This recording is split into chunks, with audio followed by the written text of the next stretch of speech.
Hello students, आज हम लोग अभ्युदय योजना के अंतर्गत सीसेट कम्प्रीहेंशन के बारे में डिस्कस करेंगे। देखिए, कम्प्रीहेंशन हमारे दो तरीके के होते हैं, हिंदी या इंग्लिश बेस्ड होते हैं। ठीक है, या तो हिंदी पर आधारित होते हैं या उसी चीज़ को इंग्लिश में लिखा जाता है। तो सबसे पहले हम इसका इंट्रोडक्शन समझेंगे कि कम्प्रीहेंशन क्या होता है, किस तरीके से हमारे सीसेट में यूपीएससी में क्वेश्चंस बनते हैं, वो सारा कुछ आज हम लोग डिस्कस करेंगे। ठीक है,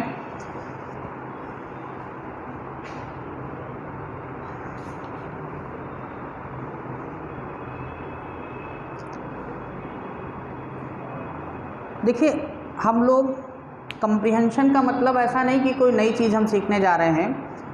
हम लोगों ने 10th वगैरह में अनसीन पैसेज आते थे क्लास 10th में, तो हम लोग वहाँ भी सॉल्व करते थे। लेकिन वो जो अनसीन पैसेज होते थे वो हमारे क्या होते थे, कहीं ना कहीं स्टोरी बेस्ड होते थे। ठीक है, उनको हम आसानी से सॉल्व कर लेते थे, रीड करते थे, उसके आधार पर हम उन क्वेश्चंस के आंसर देते थे। लेकिन यहाँ पर जो कम्प्रीहेंशन है, कहने को तो ये इंग्लिश कम्प्रीहेंशन है, लेकिन रियलिटी में अगर हम इसकी बात करें तो ये कहीं ना कहीं क्रिटिकल रीजनिंग है। क्या पूछ रहा है आपसे? Critical reasoning, critical reasoning based passage होते हैं। अब ये सर क्रिटिकल रीजनिंग क्या है? देखिए, क्रिटिकल रीजनिंग के भी दो पार्ट हैं। एक तो हमारी लॉजिकल रीजनिंग है, इसमें हमें लॉजिक लगाने पड़ते हैं, लॉजिकल रीजनिंग है। और दूसरा हमारा इसमें एनालिटिकल रीजनिंग बेस्ड है। एनालिटिकल रीजनिंग को हम लोग एक तरीके से ये भी कह सकते हैं कि कहीं ना कहीं चीज़ों को हमें क्या करना पड़ता है, एनालिसिस करना पड़ता है। तो सबसे पहले तो आप जब भी कम्प्रीहेंशन सीसेट में सॉल्व करें तो आप ये समझें कि वो आपसे कम्प्रीहेंशन ना पूछ करके कहीं ना कहीं क्रिटिकल रीजनिंग बेस्ड क्वेश्चन पूछे जा रहे हैं। ठीक है,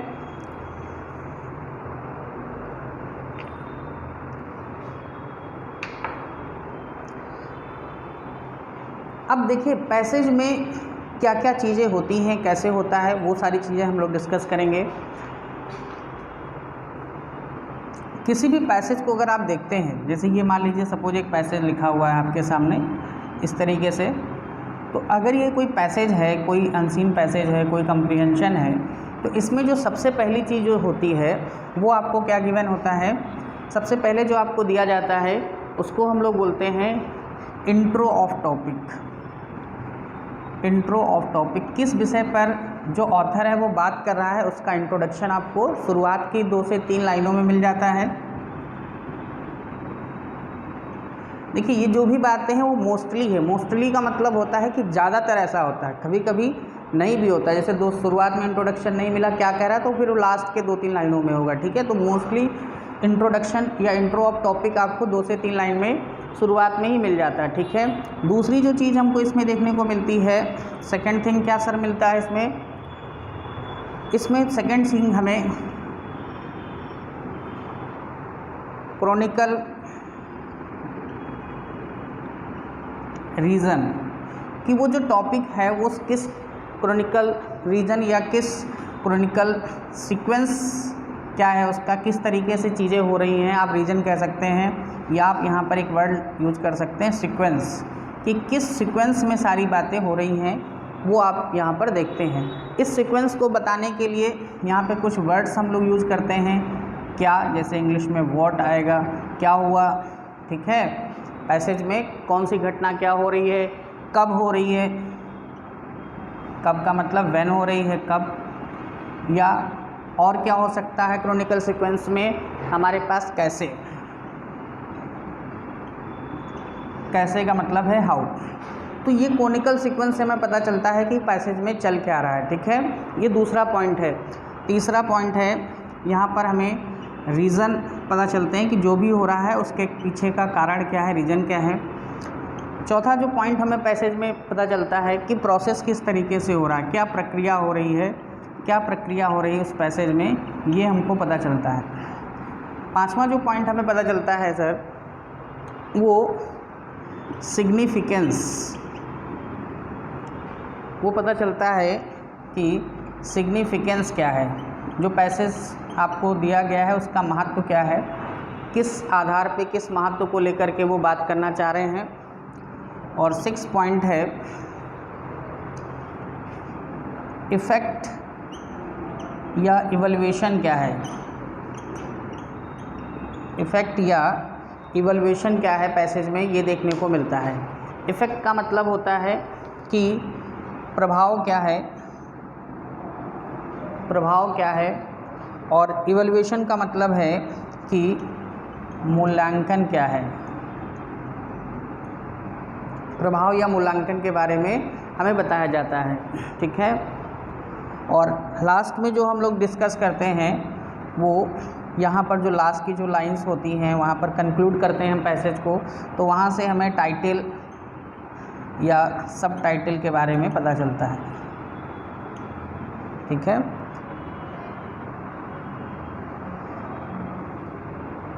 टाइटल या सब टाइटल के बारे में हमें पता चलता है। तो इस तरीके से थोड़ा सा एक रफ आइडिया मिलता है कि पैसेज में सर क्या चीज़ें चल रही हैं, ठीक है। नोट करिए इस बात को।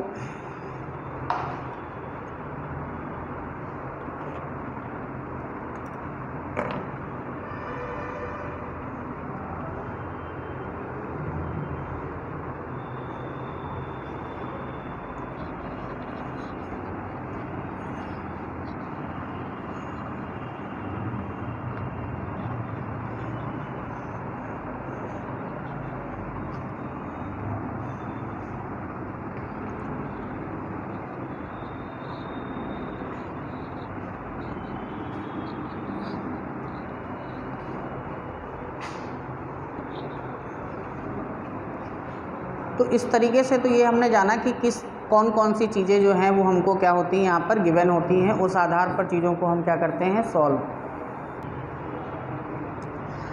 अब जो नेक्स्ट चीज़ हम लोग यहाँ पर डिस्कस करेंगे कि हम जो पैसेज है उसको कैसे सॉल्व करते हैं, ठीक है। तो हमारी हेडिंग पड़ेगी हाउ टू अप्रोच, लिख सकते हैं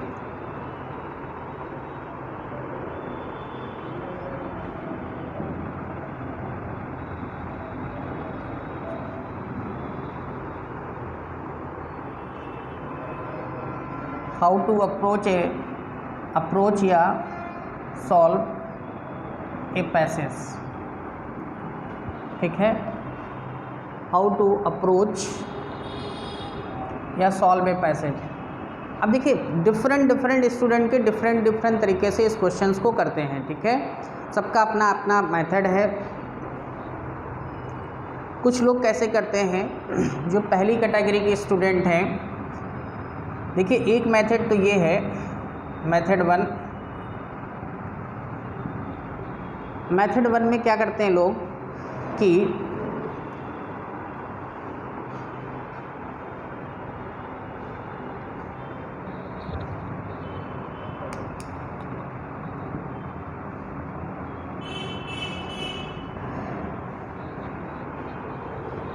मेथड वन में सबसे पहले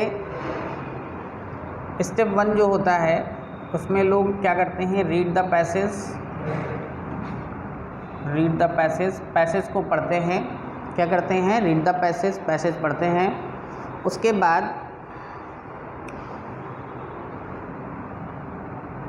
रीड द पैसेज, फिर क्या करते हैं स्टेप टू में, देन स्टेप टू में क्या करते हैं, आंसर द क्वेश्चन। जो भी हमसे क्वेश्चन पूछा जा रहा है उसका क्या करते हैं, आंसर करते हैं, ठीक है। ज़्यादातर लोग यही करते हैं कि पहले रीड करते हैं, पैसेज पढ़ते हैं, और पैसेज पढ़ने के बाद में फिर क्या करते हैं, आंसर द क्वेश्चन, जो हमारा प्रश्न है उसका क्या देते हैं सर, जवाब देते हैं, ठीक है। लेकिन जो दूसरा तरीका है मेथड टू में क्या होता है सर, मेथड टू में जो है थोड़ा सा स्मार्ट स्टूडेंट होते हैं और वो क्या करते हैं, पहले स्टेप में पहले वो क्या करते हैं, read the answer, read the question and it's option. पहले तो वो क्वेश्चन पढ़ते हैं और उसके ऑप्शंस को पढ़ते हैं, ठीक है। उसके बाद फिर देन वो लोग क्या करते हैं, then they read the passage, फिर वो करते हैं पैसेज पढ़ते हैं, फिर वो पैसेज में जाते हैं। अभी हम सारे मेथड का बताएंगे कि किसका क्या अप्रोप्रिएट तरीका होना चाहिए। सबकी देखिए सोच अलग अलग है, तो उस हिसाब से हमें देखना पड़ेगा।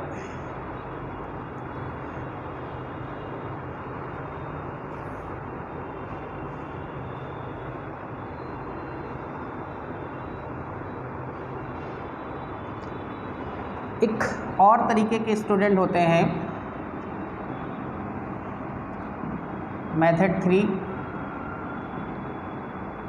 मेथड 3 में मेथड जो है 3 में क्या करते हैं स्टूडेंट्स, मेथड 3 में जो है जब आपको लगता है कि आपके पास समय बहुत कम है और पैसेज आपका क्या है छूट रहा है, तो ऐसी सिचुएशन में बहुत सारे स्टूडेंट मेथड 3 का प्रयोग करते हैं। और मेथड 3 में सर क्या होता है, देखिए सबसे पहले इस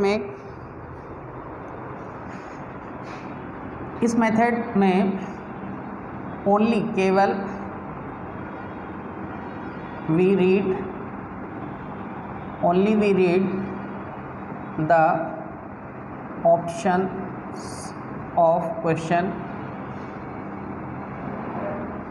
only we read the options of question. इस वाले मेथड में सिर्फ हम क्या करते हैं, ऑप्शंस पढ़ते हैं क्वेश्चन को और उनको क्या करते हैं, रीड करने के बाद एलिमिनेट करने की कोशिश करते हैं।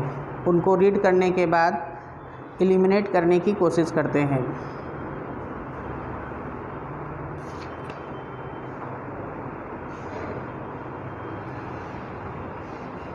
ठीक है, एलिमिनेट करने की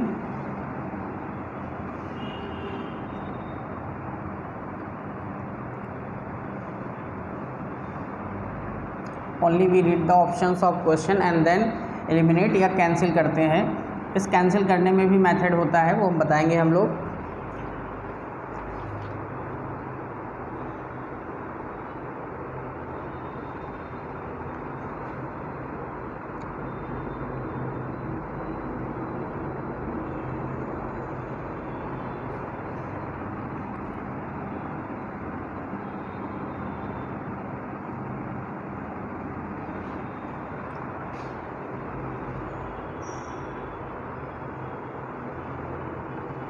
अब देखिए होता क्या है कि अगर हम इनमें से कोई भी मेथड यूज कर रहे हैं तो कुछ बातें नोट में हमें समझनी चाहिए कि सर कैसे चीज़ों को हम सॉल्व करेंगे। तो इसके लिए आपको ये समझना होगा कि जो भी हमारे पास प्रश्न है, जो भी हमारे पास क्वेश्चन है, उस क्वेश्चन की टर्मोलॉजी को समझना पड़ेगा। टर्मोलॉजी को समझना इसलिए पड़ेगा कि वो क्वेश्चन क्या कहना चाह रहा है। क्वेश्चन की टर्मोलॉजी को समझना पड़ेगा।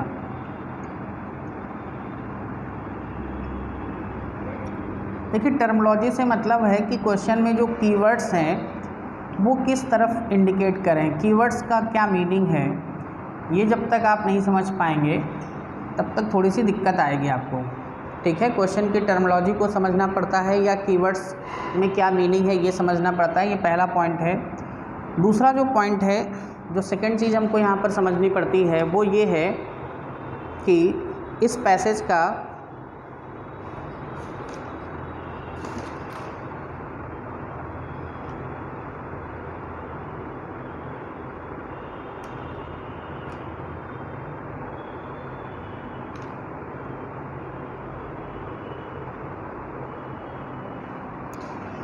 टाइटल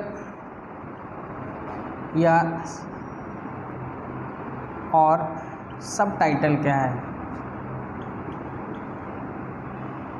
टाइटल या सब टाइटल हमें क्या है समझना पड़ता है। ठीक है,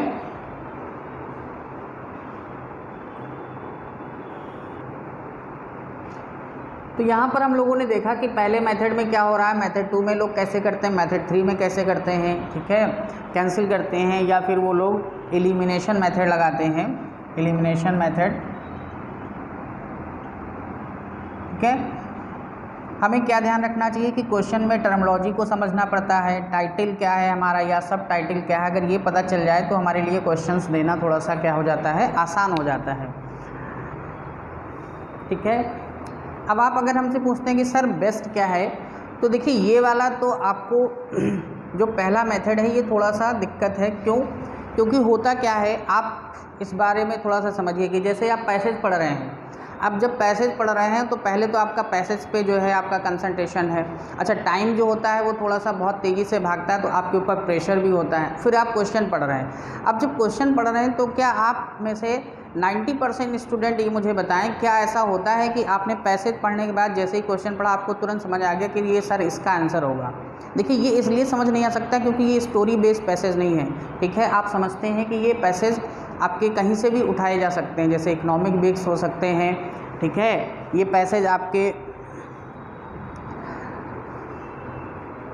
पॉलिटी पर आधारित हो सकते हैं, IR पे आधारित हो सकते हैं, बहुत सारे इन्वायरमेंट पे हो सकते हैं, साइंस एंड टेक पे हो सकते हैं। तो बहुत सारे टॉपिक्स हैं जिनमें से किसी भी तरीके से पैसेज बनाया जा सकता है।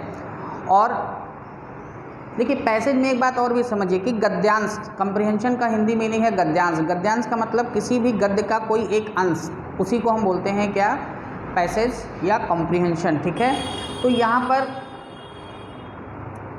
ऐसा पॉसिबल नहीं होता कि हमने पैसेज पढ़ा और पैसेज पढ़ने के बाद में हमने तुरंत क्वेश्चन पढ़ा और तुरंत आंसर मार्क कर दिया। तो फिर से हमें क्या होता है, पैसेज पे कहीं ना कहीं जाना पड़ता है। इसलिए मेथड 1 तो बिल्कुल ही सही नहीं है, आप ऐसा मत करें, मेरा तो यही सुझाव है। दूसरा तरीका ये थोड़ा सा आपके लिए बेस्ट है। इसमें क्या कर सकते हैं, read the questions and it's option. जब आप क्वेश्चन पढ़ते हैं, उसके ऑप्शंस पढ़ते हैं, तो कहीं ना कहीं आपको ये समझ में आता है कि सर पूछा क्या जा रहा है।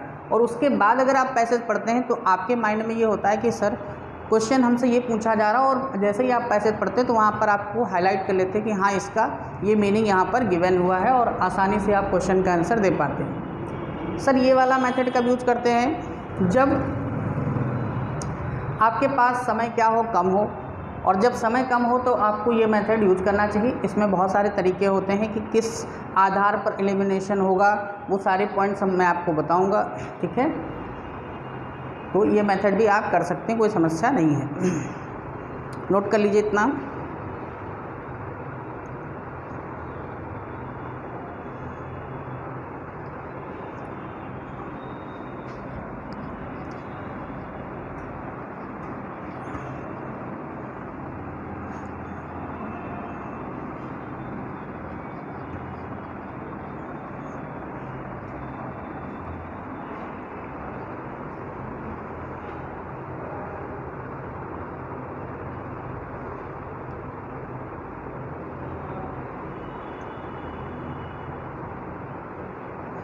देखिए, कुछ बातों का हमें ध्यान रखना चाहिए। कौन कौन सी चीज़ों का? जैसे पहले हेडिंग आप डाल लें, before you giving your answer. अपना उत्तर देने से पहले, जब आप अपना जवाब दे रहे हैं कि इस क्वेश्चन का ये आंसर होना चाहिए, तो before you giving your answer, अपना उत्तर देने से पहले कुछ चीज़ें आपके माइंड में होना चाहिए। अगर नहीं होगा तो फिर आपके लिए खतरा हो जाएगा, डेंजर हो जाएगा, ठीक है। क्या क्या सर बातें होनी चाहिए? देखिए, पहला पॉइंट है कि आपके माइंड में ये होना चाहिए कि, मैं लिखवा दे रहा हूँ, never mix your own never mix your own opinion with never mix your own opinion with the author's opinion, with the author's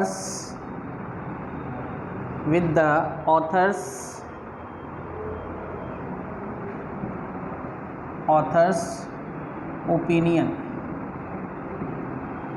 कहने का मतलब क्या है सर इस बात का कि never mix your own opinion with the author's opinion. Author के ओपिनियन के साथ कभी भी हमें अपना ओपिनियन मिक्स नहीं करना है। देखिए, पैसेज जो लिखा गया है वो किस ऑथर ने किस बात को हाईलाइट करके लिखा है, उसके मन में क्या चल रहा है, उसके पीछे का उसका एजम्पशन क्या है,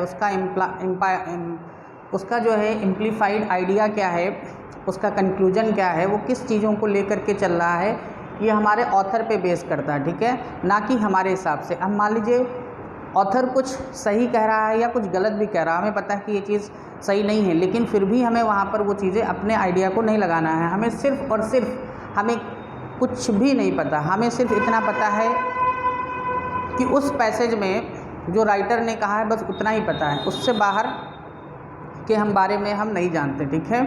तो simply never mix your own opinion with the author's opinion, author के ओपिनियन के साथ कभी अपने ओपिनियन को आप मिक्स मत करिएगा, पहला पॉइंट है। दूसरा पॉइंट है लीव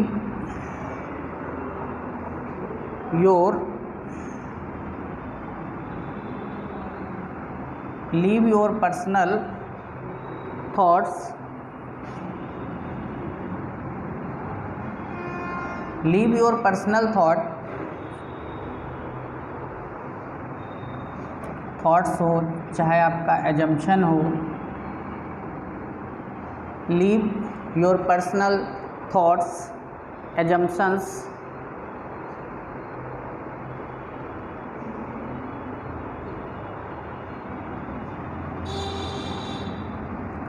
या मान लीजिए आपका ओपिनियन है,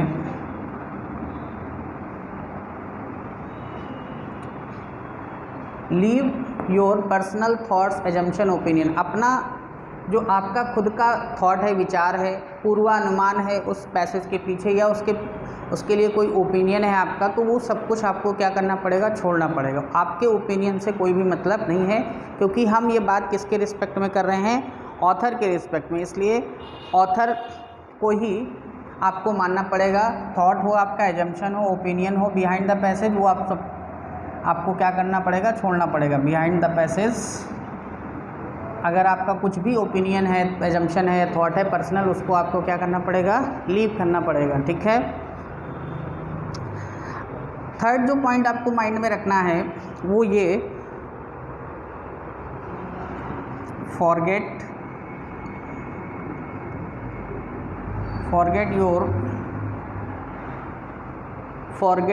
your own morality, forget your own morality and ethics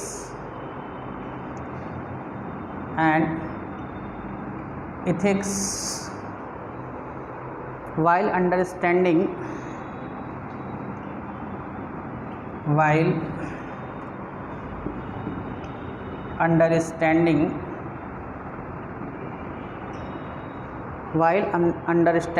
author's opinion,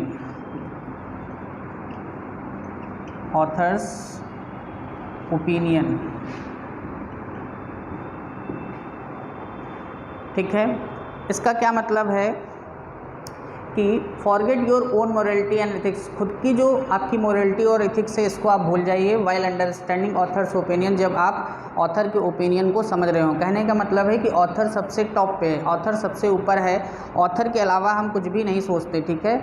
author जो भी कह रहा है वो सही कह रहा है, सही के अलावा कुछ नहीं कह रहा, ठीक है। जैसे हम लोग अदालत में बोलते हैं ना, किताब पे हाथ रख के जो कहेंगे, सच के अलावा कुछ नहीं कहेंगे, तो हम ये मान लेते हैं कि जो भी ऑथर कह रहा है वो सब कुछ सही कह रहा है। हमें भले ही पता है कि ये बात सही नहीं है, लेकिन हम उस समय आंसर देते वक्त उसकी बातों को क्या मान लेते हैं, सही मान लेते हैं, ठीक है।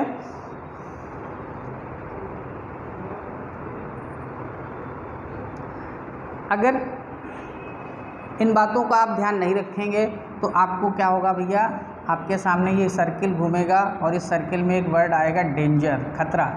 आपके लिए खतरा जो है बढ़ जाएगा और आपके पैसेज में आपको क्या है, बहुत सारी दिक्कतें आ जाएंगी। तो इसलिए इन बातों को ध्यान रखिए।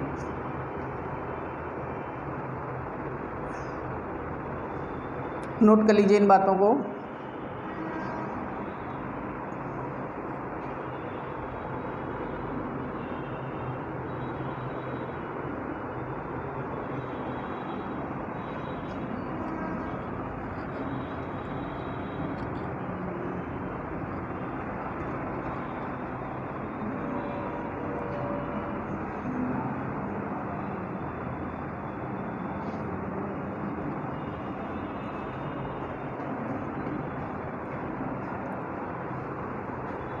अब देखिए यहाँ पर ये तो हमने समझ लिया कि ऑथर के ओपिनियन को सबसे टॉप पे रखना है, उसके बाद ही वो सोचना है।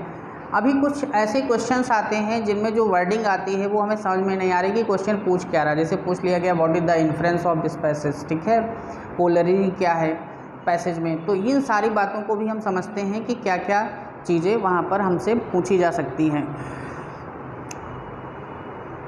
तो सबसे पहले हम लोग ये समझते हैं कि अगर आपसे कहा जा रहा है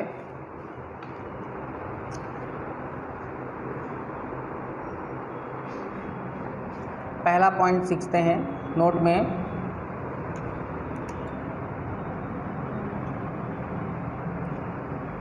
एजम्पशन। अगर आपसे पूछा जा रहा है कि राइटर का इसके पीछे का एजम्पशन क्या है, तो एजम्पशन क्या है,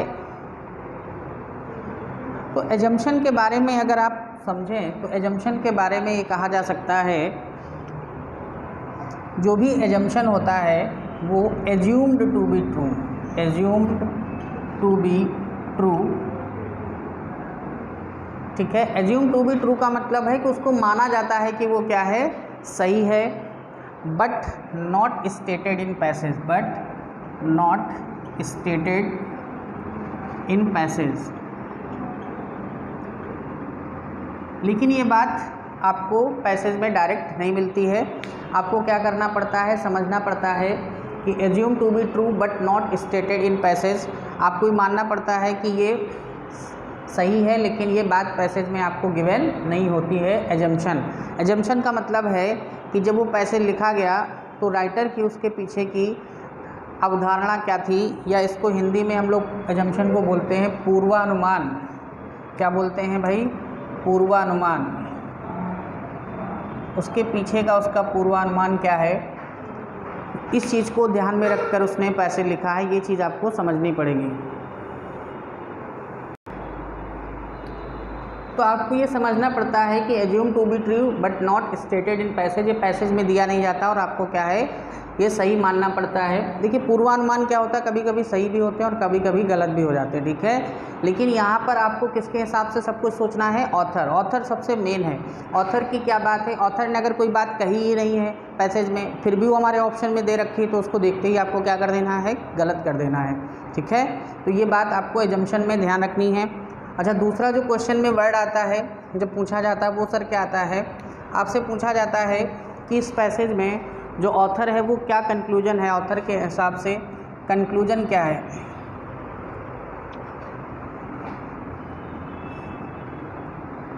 ठीक है, कंक्लूजन को हिंदी में हम लोग बोलते हैं निष्कर्ष। क्या बोलते हैं, निष्कर्ष। तो देखिए निष्कर्ष डायरेक्ट जब आता है तो हमें समझ में आ जाता है कि हाँ सर ये निष्कर्ष ही पूछ रहा है।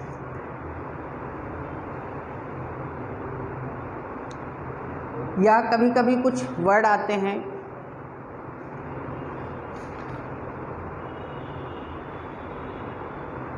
और वो वर्ड सर क्या होते हैं, जैसे राइटर के हिसाब से श्योरली, श्योरली का मतलब भी होता है कि कंक्लूजन ही पूछ रहा है कि श्योरली क्या कहना चाह रहा है। या फिर आपसे पूछता है स्पेसिफिक रिजल्ट, स्पेसिफिक रिजल्ट का मतलब भी आपसे क्या पूछ रहा है, कंक्लूजन ही पूछ रहा है, ठीक है। कंक्लूजन, श्योरली, स्पेसिफिक रिजल्ट, इन सारी बातों का एक ही मतलब है। और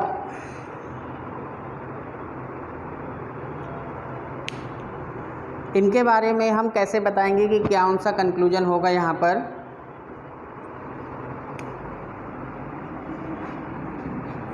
इसको डिडक्ट करेंगे, डिडक्शन फ्रॉम फैक्ट्स। जो भी हमारे पास फैक्ट्स हैं उसको हम वहाँ से निकालेंगे कि क्या निष्कर्ष हमारा गिवन है।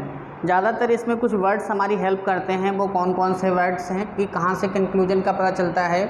जैसे कुछ वर्ड्स आप नोट करें, जैसे देयरफॉर, अगर कोई बात देयरफॉर से कही गई है तो वहाँ से आप कंक्लूजन को पता कर सकते हैं। या अगर कहीं पर वर्ड आया है अकॉर्डिंगली तो इससे पता कर सकते हैं। या हेंस, हेंस अगर वर्ड आया है तो यहाँ से आप पता कर सकते हैं। दस, या फिर हाउएवर, हाउएवर अगर वर्ड है तो यहाँ से हम फाइंड आउट कर सकते हैं। इंडिकेट, इंडिकेट अगर वर्ड है तो यहाँ से कंक्लूजन का पता चल सकता है। एक है कांसी सीक्वेंस। कांसी सीक्वेंस अगर वर्ड आया है तो यहाँ से भी हम पता कर सकते हैं, या इट प्रोसेस दैट, इस वर्ड से भी हम पता कर सकते हैं कंक्लूजन के बारे में, या लिखा है इट इज़ प्रूविंग।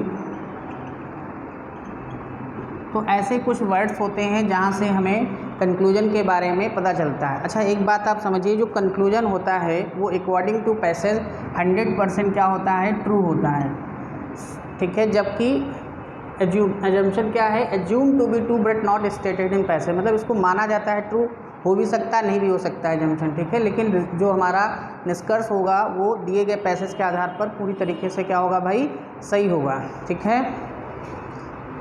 इसके बाद में जो है तीसरा वर्ड हमारे पास पूछा जाता है क्वेश्चन में, कि क्वेश्चन में इन्फ्रेंस क्या है।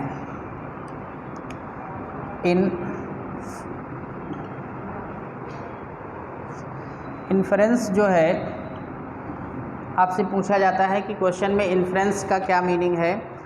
देखिए, इन्फ्रेंस भी एक तरीके के रिज़ल्ट ही होते हैं, लेकिन ये सिंपल रिज़ल्ट होते हैं, साधारण परिणाम होते हैं, ठीक है, साधारण परिणाम होते हैं। कौन सी बातें, इन्फ्रेंस में जो बातें आती हैं वो सिंपल रिज़ल्ट के रूप में हम इनको देखते हैं। और जनरली ये देखा गया है कि ये भी नॉट स्टेटेड होते हैं, लिखे नहीं जाते हैं, not stated in passage, passage में जो है रिटन तो नहीं होते हैं, but follows, not stated but follows from what is stated in passage, not stated but follows from what is stated in passage। ये खुद तो नहीं लिखे जाते, लेकिन जो भी कुछ गिवन है पैसेज में उससे पता चल जाता है कि हमारा इन्फ्रेंस क्या है, इन्फ्रेंसेस क्या है, ठीक है।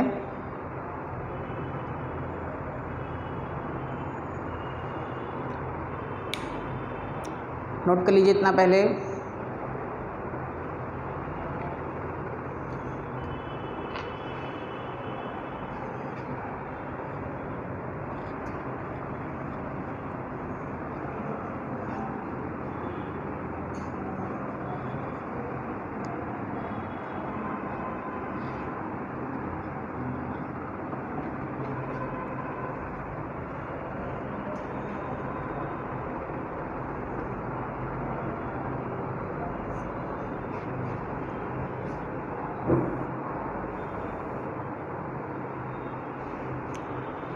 नेक्स्ट जो वर्ड यूज होता है हमारे पैसेज में वो है फोर्थ वर्ड, और इसका नाम है, आपसे कभी कभी पूछा जाता है कि कोरोलरी क्या है इसमें, तो आप ये समझें कोरोलरी का मतलब होता है उपनिगमन, उपनिगमन, ठीक है। अब देखिए, उपनिगमन जब हम पढ़ते हैं, कोरोलरी के बारे में हमसे जब पूछा जाता है, तो आप ये समझें कि कहीं ना कहीं इसके बारे में अगर हमें समझना है तो आप ये समझिए कि हम दावा तो नहीं कर सकते, दावा ना कर सके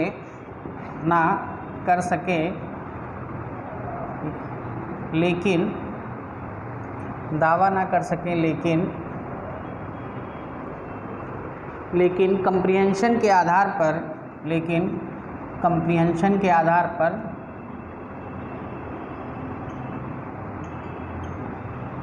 दावा ना कर सके लेकिन कंप्रीहेंशन के आधार पर जब आप कोई निष्कर्ष या परिणाम निकालते हैं, परिणाम निकालें। कोरोलरी का मतलब होता है कि उस चीज़ का दावा तो नहीं कर सकते हैं, लेकिन कंप्रीहेंशन के आधार पर आप क्या करते हैं, कोई निष्कर्ष या परिणाम निकालते हैं, तो उसको हम लोग बोलते हैं कोरोलरी, ठीक है। पांचवा जो वर्ड इसमें यूज होता है वो हमसे कहा जाता है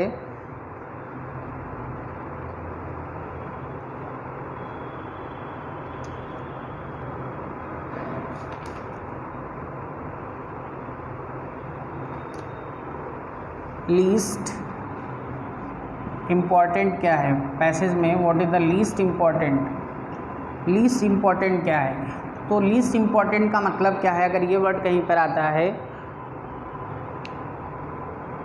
तो देखिए लीस्ट इम्पॉर्टेंट की हिंदी होती है न्यूनतम आवश्यक। न्यूनतम आवश्यक, जो चीज़ आपको कम से कम ज़रूरत है उसको हम क्या बोलते हैं? लीस्ट इम्पॉर्टेंट, न्यूनतम आवश्यक। ठीक है, ये बात जो है बियॉन्ड कंप्रीहेंशन होती है, कंप्रीहेंशन से थोड़ी सी बाहर होती है, बियॉन्ड द कंप्रीहेंशन, कंप्रीहेंशन में नहीं होती है, तो वो हम बोलते हैं लीस्ट इम्पॉर्टेंट है, न्यूनतम आवश्यक चीज़ है। ठीक है,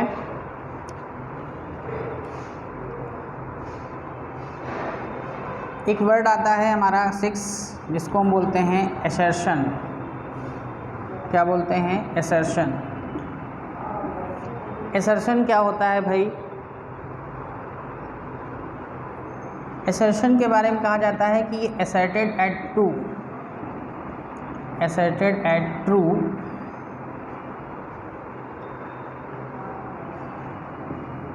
but not claimed, but not claimed to follows from the facts put forwarded।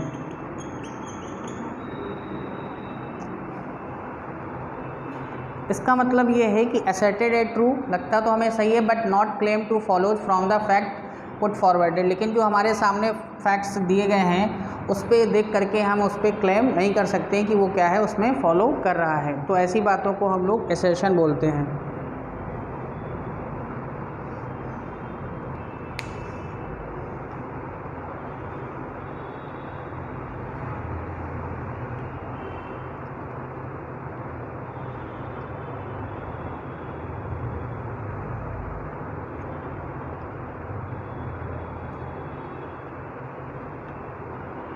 ठीक है भाई, नेक्स्ट जो वर्ड आता है, एक आता है सीम्स टू इम्प्लाई।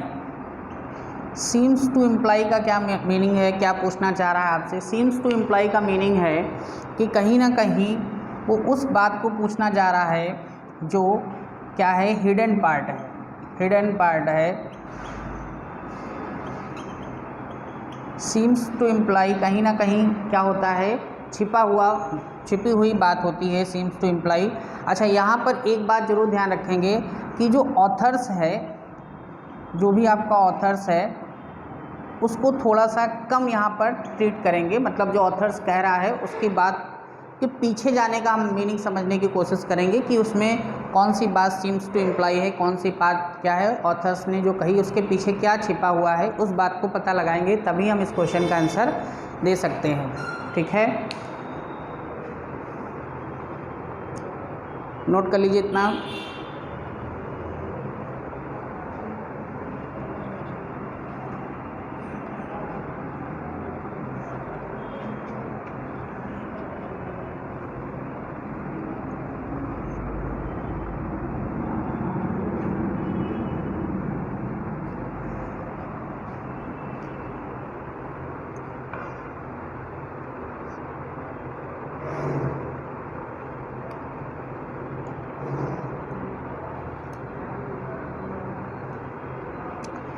कभी कभी आपसे पूछता है 7th नंबर पॉइंट कि जो राइटर है वो हमें क्या मैसेज देना चाह रहा है,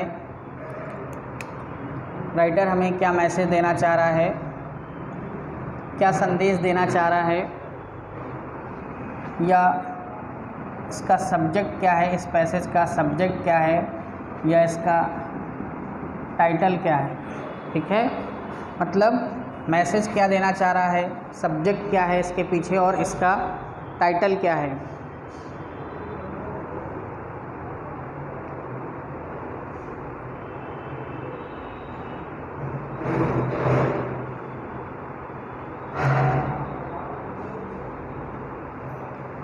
तो कहीं ना कहीं आप ये सारी बातों का यही मतलब है कि आपसे कहे कि संदेश क्या है, संदेश, उद्देश्य, शीर्षक, ये सब चीज़ों का एक ही मीनिंग है, ठीक है।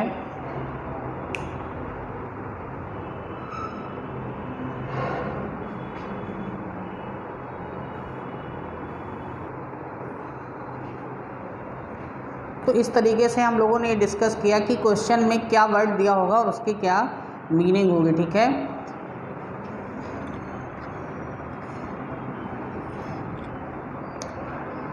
तो इतना सब कुछ पढ़ने के बाद हमें ये समझना होगा कि हमारे जो एग्ज़ाम में है जो क्वेश्चन बनते हैं वो कितने टाइप के बनते हैं, ठीक है सर। तो 3 तरीके के क्वेश्चन बेसिकली हम लोग पढ़ते हैं। कौन कौन से सर? सबसे पहले टाइप नंबर 1। टाइप नंबर 1 में जो हम लोग चीज़ पढ़ते हैं उसका नाम है केबियम मेथड। केबियम मेथड।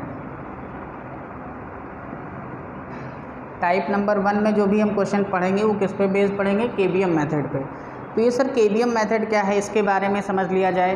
तो पहले तो केबियम मेथड का हम फुल फॉर्म समझ लें कि क्या होता है। केबियम मेथड का फुल फॉर्म होता है knowledge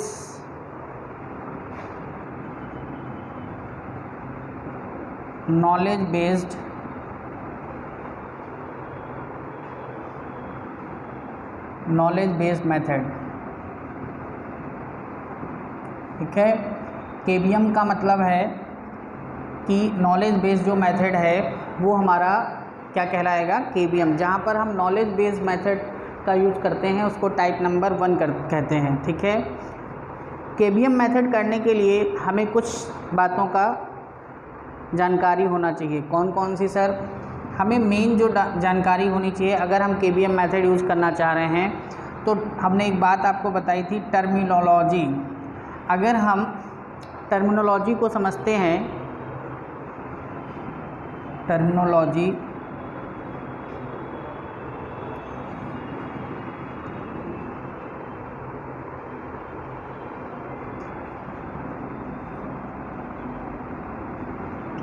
terminologies to focus on, जो भी टर्मिनोलॉजी हैं उनको आप हमेशा क्या रखें? फोकस में रखें अगर इस मेथड को आप यूज कर रहे हैं, ठीक है। और उस टर्मिनोलॉजी में क्या बात होगी? उस टर्मिनोलॉजी में ये बात होगी कि जो what does the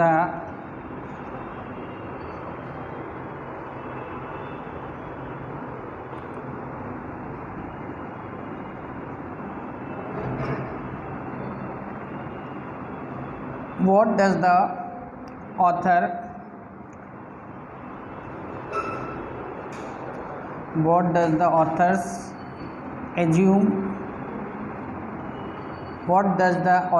assume, argue,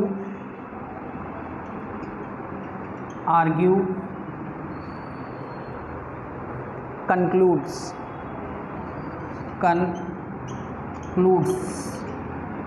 dash. कहने का मतलब ये है कि जब भी हम केबियम मेथड यूज कर रहे हों तो terminologies to focus on, terminologies को फोकस में रखना पड़ेगा। दूसरा, व्हाट डज द ऑथर्स, जो ऑथर है वो क्या एज्यूम कर रहा है, वो किस बात पे आर्गूमेंट कर रहा है, उसका निष्कर्ष क्या है, इन बातों को आपको ध्यान में रखना पड़ेगा, ठीक है।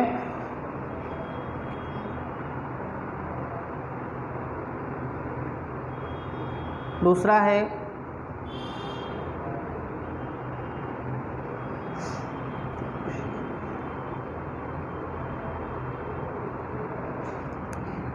इन क्वेश्चंस को हु, हाउ, व्हाट, वेयर, ये जो क्वेश्चन वर्ड्स हैं, क्वेश्चन वर्डिंग वाले हैं, इनको आप थोड़ा सा ध्यान से करें। बेस्ड जो क्वेश्चन होंगे, हु, हाउ, व्हाट, वेयर, इस तरीके से डैश डैश जो बेस क्वेश्चन हैं, इनको आप थोड़ा सा ध्यान से करें।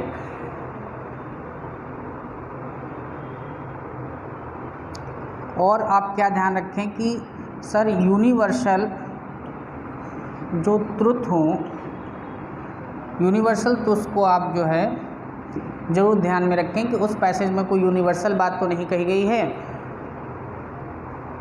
यूनिवर्सल ट्रुथ को।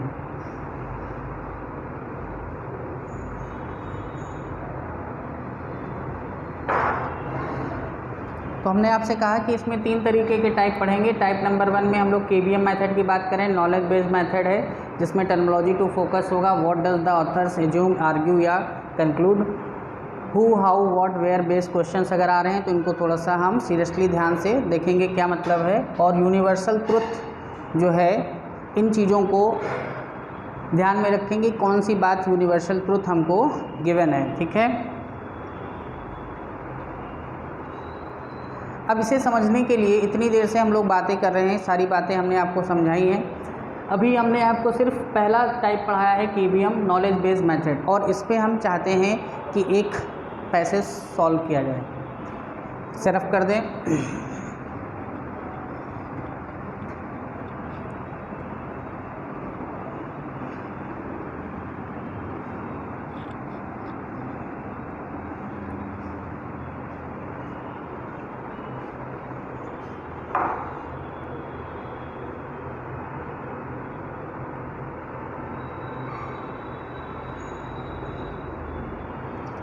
हम लोग 2019 का 2019 का एक पैसेज करेंगे, ठीक है। क्या पैसेज है देखिए भाई,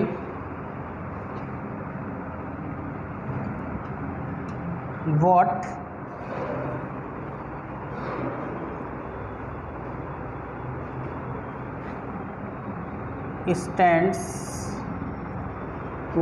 stands in the way, what stands in the way of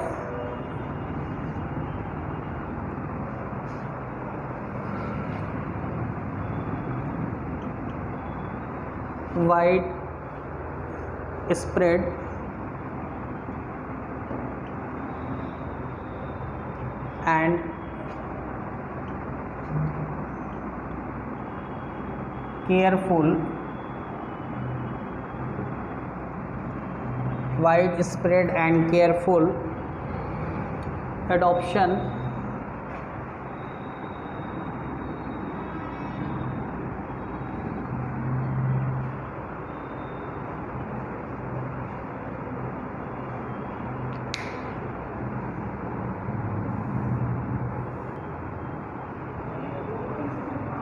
तो देखिए भाई, आपके सामने एक पैसेज हम लोगों ने लिया है।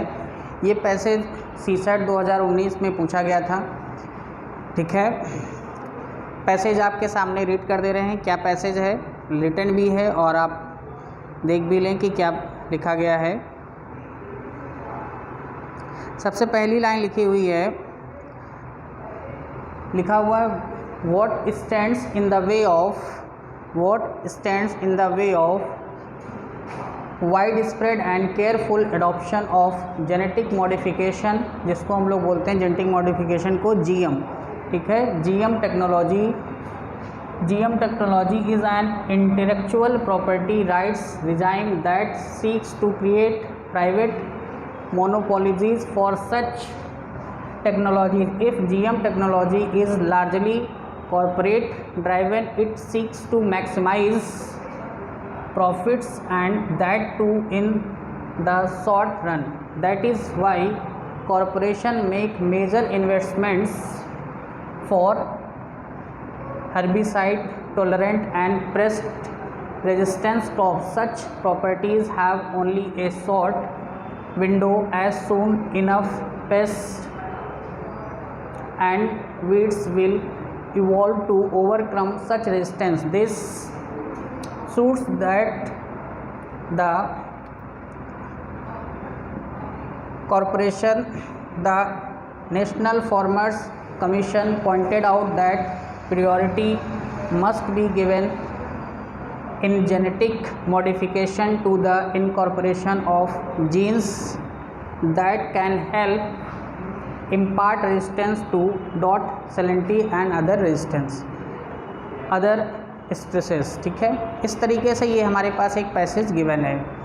अब इस पैसेज पे क्या क्वेश्चन पूछा गया है वो, ठीक है।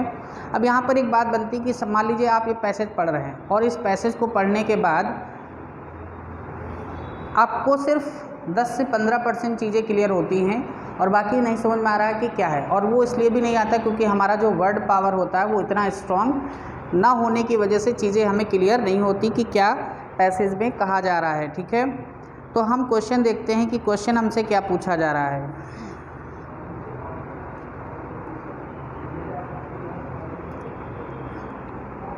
देखिए भाई, क्वेश्चन है on the basis of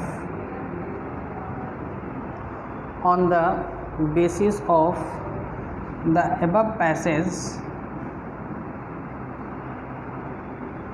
on the basis of above passage,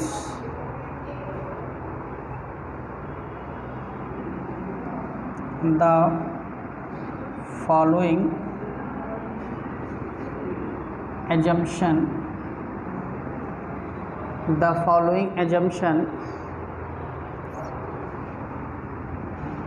have been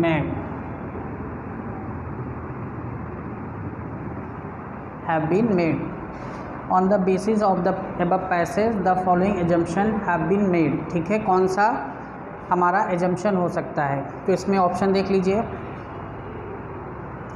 पहला पॉइंट है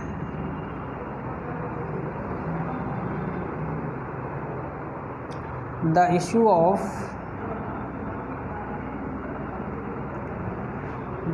of effects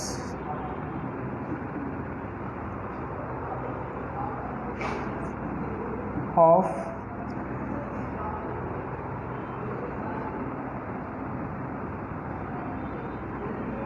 natural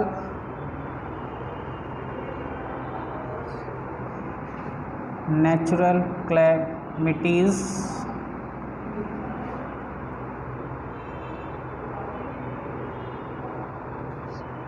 on agriculture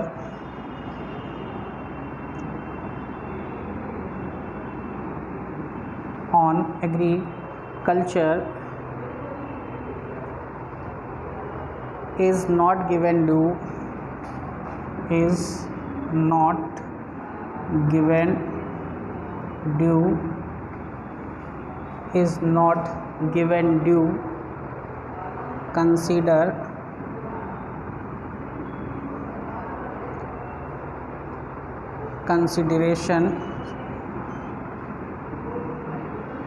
consideration by GM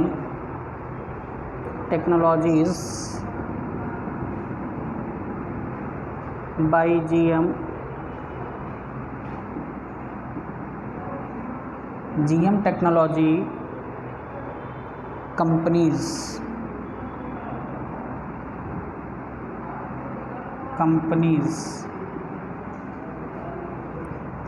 दूसरा है इसमें second point,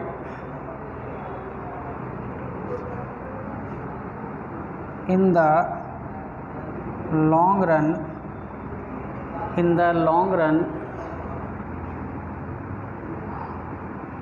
GM Technology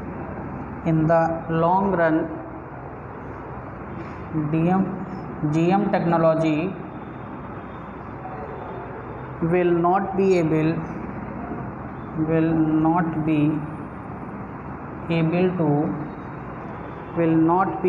to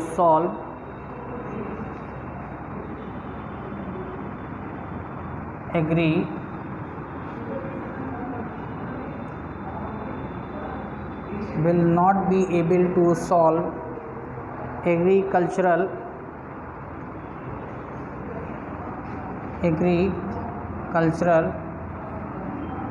problem, agricultural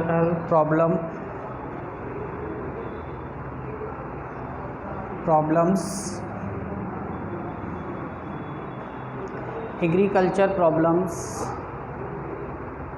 arising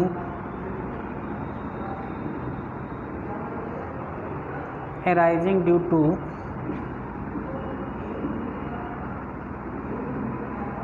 global warming,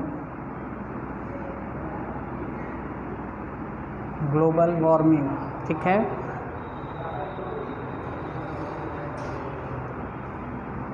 ये दो question में हमारे पास दो एजम्पशन है, इनके बेसिस पे कुछ ऑप्शन बनाए गए हैं जिनको आपको टिक करना है। ए ऑप्शन,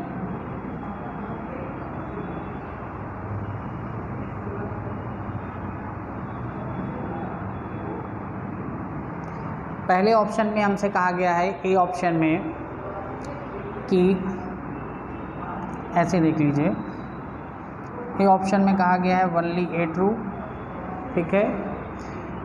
बी ऑप्शन में हमसे कहा गया है only first true, only second true. और जो हमारे पास सी ऑप्शन है, इस सी ऑप्शन में हमसे कहा गया है बोथ 1 and 2 दोनों सही हैं। और डी ऑप्शन है neither first not second, neither first not second, ठीक है। इस तरीके से हमारे पास 4 ऑप्शन दिए गए हैं। अब देखिए यहाँ पर ये पैसे दिया हुआ, उसके बिहाफ पर हमारे पास क्या है, क्वेश्चन है और उसके आधार पर ही है। अब हमने आपसे शुरुआत में कहा कि 2 तरीके से स्टूडेंट करते हैं, हमने मल्टीपल मेथड बताया, 3 मेथड से कर सकते हैं। एक तो ये है कि पहले हम पैसेज पढ़ें, बाद में क्वेश्चन पढ़ें, फिर आंसर दें। दूसरा तरीका हमने बताया था कि पहले क्वेश्चन पढ़ें, उसके ऑप्शंस पढ़ें, फिर हम कहाँ जाएँ, पैसेज में जाएँ। और तीसरा हमने बताया था सिर्फ क्वेश्चन पढ़ के ऑप्शन को एलिमिनेट कर सकते हैं, ठीक है। तो जो भी आपको बेस्ट लगता है वो आपको क्या करना है, अडॉप्ट करना है। तो लेकिन आप प्रैक्टिस करेंगे तभी तो पता चलेगा कि कौन सा अच्छा है। यहाँ पर कह रहे हैं what stands in the way of wide spread and careful adoption of genetic modification. मतलब कहीं ना कहीं जो आप पैसेज में जान रहे हैं वो बात किस पर हो रही है, जेनेटिक मॉडिफिकेशन पे बात हो रही है, जीएम पे बात हो रही है, जीएम टेक्नोलॉजी पे बात हो रही है। कह रहे हैं is an intellectual property rights regime that seems to create private monopolies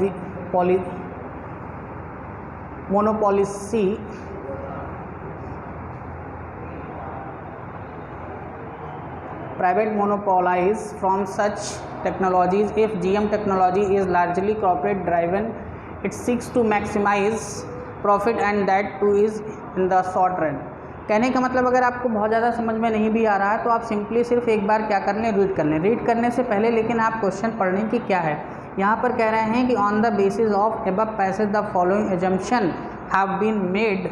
मतलब कौन सा एजम्पशन। अब एजम्पशन में जब भी बात आई तो हमने आपको समझाया था कि वर्ड आ सकता है, एजम्पशन का मतलब है पूर्वानुमान, कि जो बात कही गई इसके पीछे के पूर्वानुमान क्या है वो आपको आइडेंटिफाई करना है। तो कहीं ना कहीं यहाँ पर आपको ये देखना है कि कोई ऐसी बात तो यहाँ पर नहीं गिवन है जो ऑथर ने कही ही नहीं है, जिसका कुछ भी जिक्र ही नहीं है। तो वो बात अगर आप पता कर लें कि कोई ऐसी बात है जो ऑथर ने यहाँ पर नहीं कही है,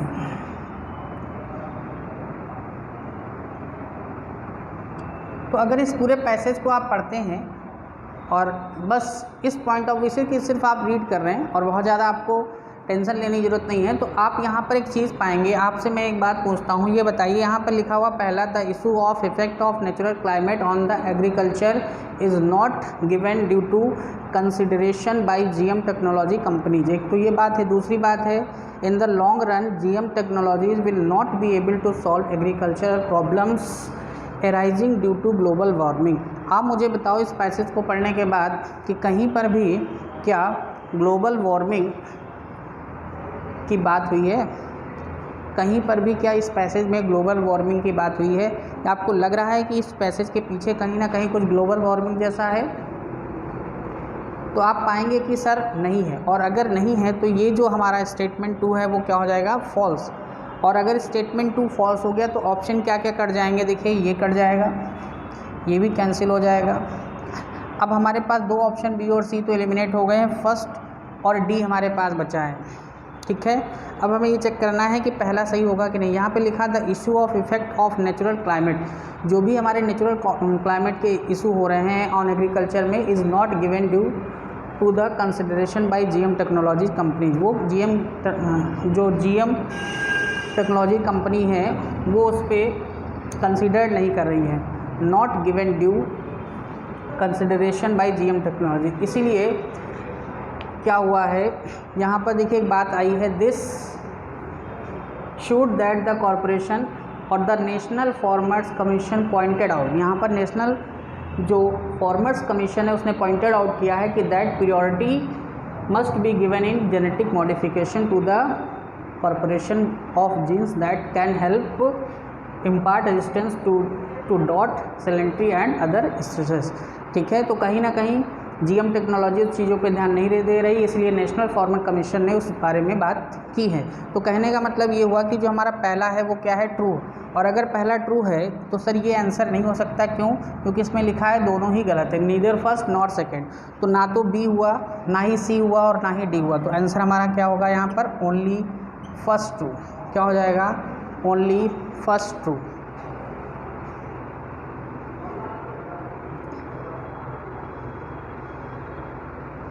ओनली फर्स्ट ट्रू हमारा आंसर हो जाएगा।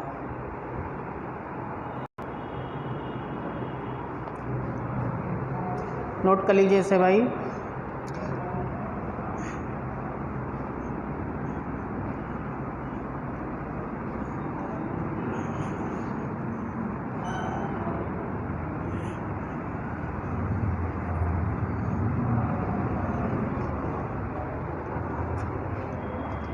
इसी पैसेज में दो सवाल पूछे गए थे 2019 में। तो ये हम लोगों ने जो पहला किया क्वेश्चन नंबर 2 था जो सीसैट में था, और ये हमारा 2019 में पूछा गया प्रश्न है। इसी पे क्वेश्चन नंबर 1 भी पूछा गया था, लेकिन उसके लिए जो हम मेथड यूज़ करने वाले हैं वो दूसरे तरीके से हम उस क्वेश्चन को सॉल्व करेंगे। मीन्स हम वहाँ पर टाइप नंबर 2 के बारे में पढ़ेंगे। सर टाइप नंबर 2 क्या होता है? देखिए पहले नंबर में हम लोगों ने पहला टाइप डिस्कस किया नॉलेज बेस केबीएम। अब हम लोग पढ़ेंगे एबीएम मेथड। एबीएम क्या होता है सर? एबीएम का मतलब है, देखिए एम से तो आपको पता ही है कि क्या मतलब क्या है? मेथड। प्रो एबीएम से मतलब है हमारा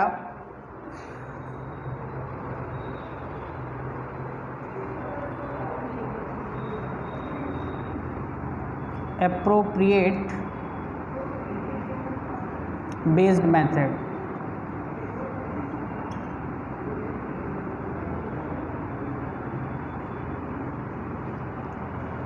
ठीक है, appropriate based method। सर ये इसमें क्या होता है? इस ऑप्शन इसको कब यूज करते हैं हम?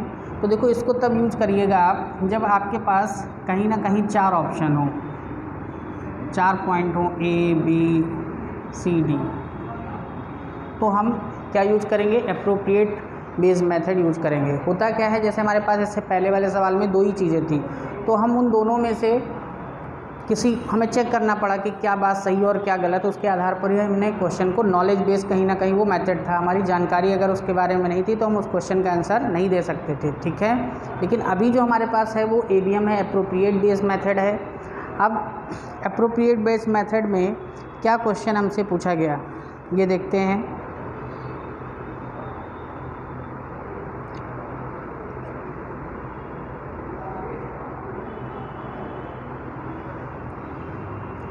यहाँ पर हमारे पास हमने कहा कि जैसा कि 4 ऑप्शन होते हैं, तो पहला ऑप्शन है ए। हमारे पास क्या ऑप्शन दिया हुआ है देख लीजिए, लिखा हुआ है public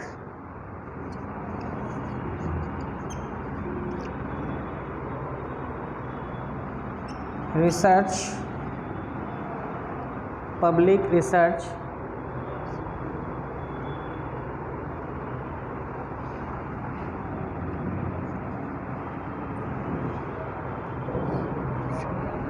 institutions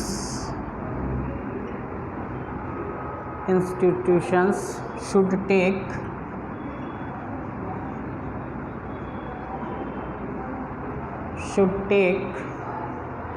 the lead in GM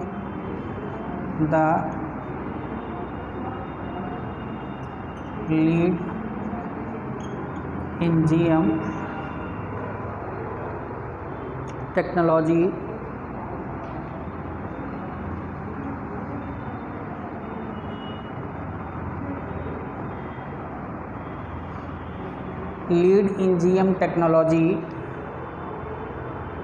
and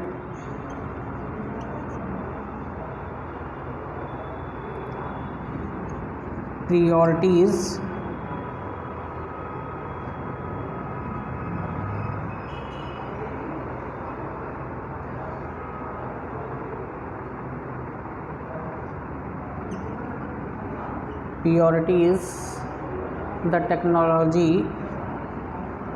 the technology agenda. The technology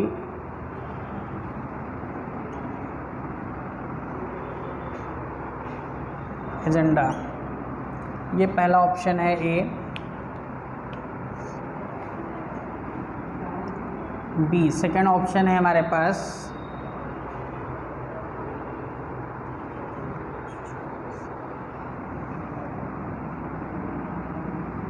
developing countries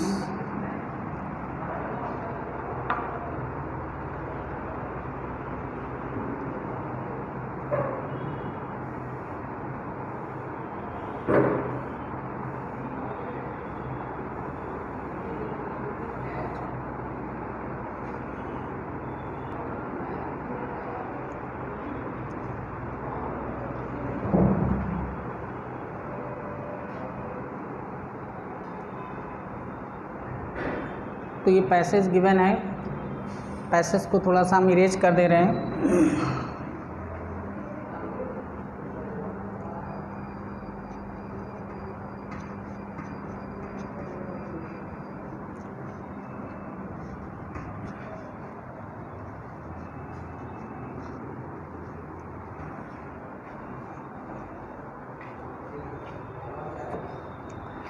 अब जो पैसेज हमारे पास था उस पे इन्होंने पूछा, क्वेश्चन था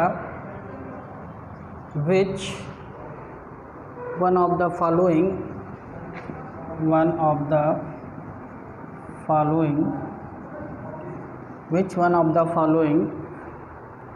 is the most logical which one of the following is the most logical, rational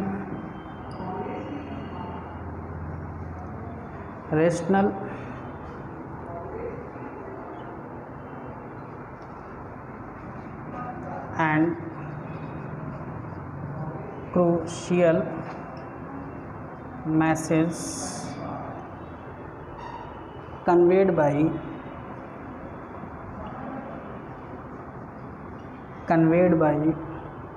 the above passage.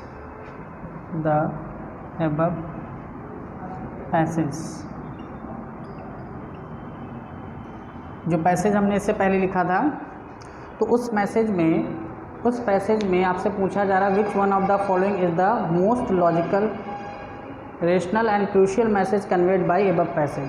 और ये 4 पॉइंट हमारे पास लिखे हुए हैं, इनमें से हमें बताना है कि कौन सा जो मैसेज है वो हमें कन्वे किया गया। पहला है हमारे पास option public research institution should take the lead in GM technology and priorities the technology agenda. ठीक है। दूसरा है हमारे पास developing countries should raise the issue in WTO and ensure the obligation of intellectual property rights. आप मुझे बताइए क्या पैसेज में कहीं भी WTO को बात हुई है? WTO की कहीं पर भी बात नहीं हुई है। तो ये क्या बी ऑप्शन सही हो सकता? नहीं सही हो सकता, ये हमारा गलत हो गया। क्यों? क्योंकि WTO के बारे में तो कुछ बताया ही नहीं गया है, तो फिर हम पैसेज में कन्वे कहाँ से किया जाएगा उसके बारे में, तो ये बात गलत हो गई। सी में लिखा private corporation should not be allowed to do agri business in India particularly the seeds business. ऐसा भी कुछ नहीं है कि जो है private corporation should not be allowed, ऐसा नहीं कहा गया है, तो ये वाली बात भी पैसेज में नहीं है, तो ये भी हमारा सी क्या हो जाएगा? गलत हो जाएगा। अगर हम बात करें डी ऑप्शन की, तो डी ऑप्शन में लिखा हुआ है present Indian circumstances do not favour the cultivation of genetically modified crops, तो ये बात भी गलत है पैसेज को रीड करने के बाद। तो हमारे पास बी भी ऑप्शन गलत है, सी ऑप्शन भी रॉन्ग है और डी भी रॉन्ग है। तो सर बचा क्या? बचा हमारे पास A, public research institution should take the lead in GM technology, क्योंकि ये पूरा का पूरा पैसेज GM टेक्नोलॉजी पे बेस्ड है, और and priorities the technologies agenda, ठीक है, और जो हमें प्रियोरिटीज़ देना पड़ेगा किसको? टेक्नोलॉजी के एजेंडा को। तो यहाँ पर हमारा क्या सही हो जाएगा? ए ऑप्शन, ठीक है। किस मेथड से? ABM appropriate based method. सबसे एप्रोप्रिएट कौन सा है इन चार में से? वो हमने देखा पहला वाला, इसलिए इस क्वेश्चन का आंसर हो जाएगा ए। नोट कर लीजिए।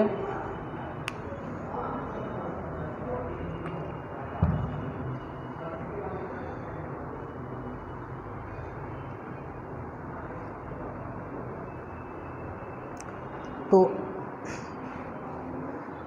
आज की क्लास में हम इतना ही करेंगे, कल हम इसमें टाइप नंबर 3 बताएंगे और कल इस चीज़ को हम लोग कंप्लीट कर लेंगे, ठीक है भाई। Thank you class.